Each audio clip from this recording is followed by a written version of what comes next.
Hello friends, welcome back to my channel Lalita success academy.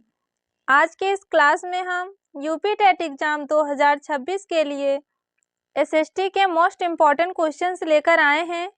यह हमारा SST का practice set number 26 है। इसके पहले हमने एसएसटी का 25 प्रैक्टिस सेट कराया हुआ है।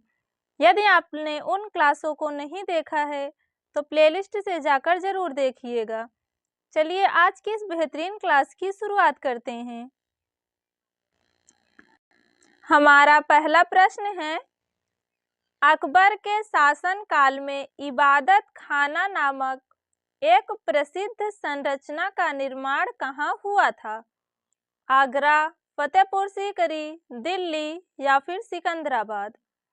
इसका राइट आंसर होगा ऑप्शन बी, फतेहपुर सीकरी में। इबादत खाना का निर्माण अकबर के द्वारा फतेहपुर सीकरी में 1575 ईस्वी में करवाया गया था।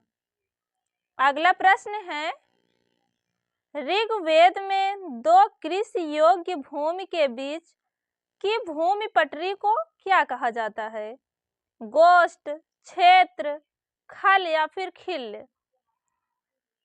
दो कृषि योग्य भूमि के बीच की भूमि पटरी को खिल्ल कहा जाता है। इसका राइट आंसर होगा ऑप्शन डी। अगला प्रश्न है, अकबर ने किस सिख गुरु को 500 बीघा जमीन दान के रूप में दिया था? गुरु अर्जुन देव को, गुरु रामदास को, गुरु अमरदास को या फिर गुरु अंगद देव को। इसका राइट आंसर होगा ऑप्शन बी, गुरु रामदास को। अकबर ने गुरु रामदास को 500 बीघा जमीन दान के रूप में दिया था। अगला प्रश्न है, तत्वबोधिनी सभा की स्थापना किसके द्वारा हुई थी? रविन्द्रनाथ टैगोर, केशव चंद्र सेन, देवेंद्र नाथ टैगोर या फिर राजा राम मोहन राय। इसका राइट आंसर होगा ऑप्शन सी, देवेंद्र नाथ टैगोर। तत्वबोधिनी सभा की स्थापना देवेंद्र नाथ टैगोर ने 1839 ईस्वी में कलकत्ता में की थी। अगला प्रश्न है, गुप्त काल में ताम्र की मुद्रा का प्रचलन किसने कराया? चंद्रगुप्त प्रथम ने, समुद्रगुप्त ने, स्कंदगुप्त ने या फिर विष्णुगुप्त ने। इसका राइट आंसर होगा ऑप्शन बी, समुद्रगुप्त ने। ताम्र की मुद्रा का प्रचलन जो है वह गुप्त काल के शासक समुद्रगुप्त ने कराया था। अगला प्रश्न है, निम्नलिखित में से कौन भारतीय प्रेस की स्वतंत्रता के समर्थक थे? Lord Wellesley, lord Lytton, lord Hastings या फिर लॉर्ड एडम। इसका राइट आंसर होगा ऑप्शन सी, लॉर्ड हेस्टिंग्स।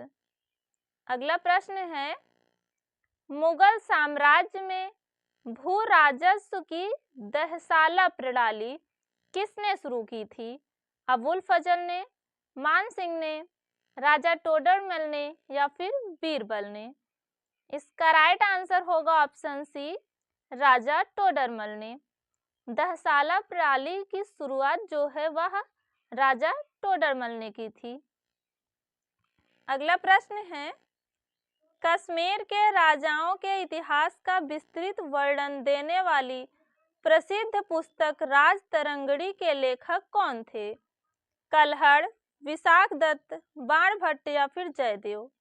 इसका राइट आंसर होगा ऑप्शन ए, कल्हड़। राज तरंगड़ी के लेखक कल्हड़ थे। राज तरंगड़ी में कश्मीर के राजाओं के इतिहास का वर्णन किया गया है। हमारा अगला प्रश्न है, राजमन्नार समिति का गठन किस राज्य सरकार ने किया था? केरल, कर्नाटक, तमिलनाडु या फिर गुजरात। इसका राइट आंसर होगा ऑप्शन सी, तमिलनाडु। अगला प्रश्न है, निम्नांकित में किसे राज्य सूची में शामिल नहीं किया गया है? कानून और व्यवस्था, स्वास्थ्य, स्थानीय स्वशासन या फिर रेलवे। इसका राइट आंसर होगा ऑप्शन डी रेलवे। रेलवे को राज्य सूची में शामिल नहीं किया गया है। अगला प्रश्न है, समवर्ती सूची में 42वें संविधान संशोधन के उपरांत कितने विषय हैं? 52, 61, 64 या फिर 58? इसका राइट आंसर होगा ऑप्शन ए 52 विषय।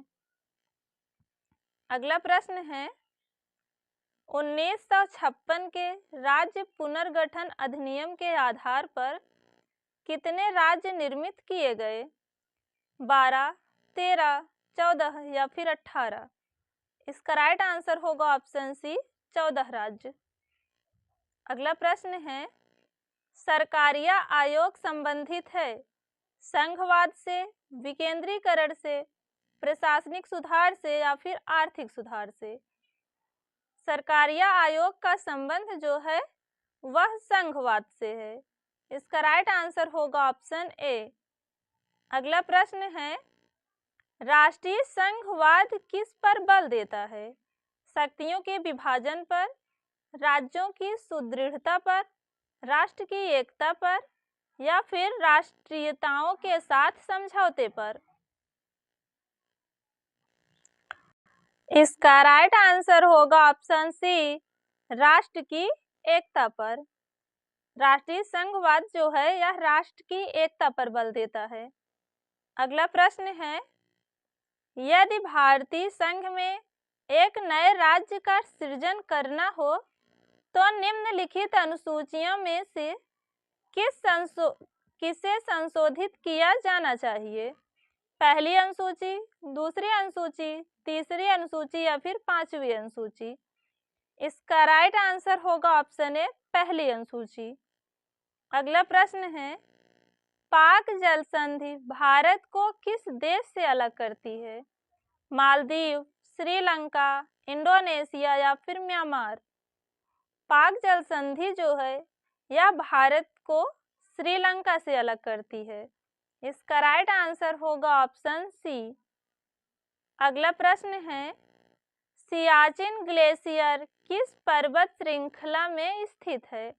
हिमालय, पीर पंजाल, काराकोरम रेंज या फिर जास्कर? इसका राइट आंसर होगा option C Karakoram range. Siachen glacier पर्वत जो है यह काराकोरम रेंज श्रृंखला में स्थित है। अगला प्रश्न है, नेपाल में किसे सागर माथा के नाम से जाना जाता है? माउंट एवरेस्ट, K2, कंचनजंगा या फिर नंदा देवी? इसका राइट आंसर होगा option A mount Everest. Mount Everest को नेपाल में सागर माथा के नाम से जाना जाता है। अगला प्रश्न है, लू किस ऋतु में चलने वाली स्थानीय पवन है? शीत ऋतु, शरद ऋतु, ग्रीष्म ऋतु या फिर मानसून ऋतु? इसका राइट आंसर होगा ऑप्शन सी ग्रीष्म ऋतु। लू जो है वह ग्रीष्म ऋतु में चलने वाली स्थानीय पवन है। अगला प्रश्न है, किस नदी को बिहार का शोक कहा जाता है? दामोदर नदी, गंडक नदी, कोसी नदी या फिर सोन नदी? इसका राइट आंसर होगा ऑप्शन सी कोसी नदी। कोसी को बिहार का शोक कहा जाता है। तो दोस्तों, आज की वीडियो में हमने एसएसटी के कुल टॉप 20 क्वेश्चंस की बात की है। उम्मीद करते हैं कि आपको यह वीडियो पसंद आया होगा। यदि वीडियो पसंद आया हो तो वीडियो को लाइक करें, कमेंट करें एंड चैनल को सब्सक्राइब करना ना भूलें। मिलते हैं नेक्स्ट वीडियो में, तब तक आप अपना ख्याल रखिए। धन्यवाद।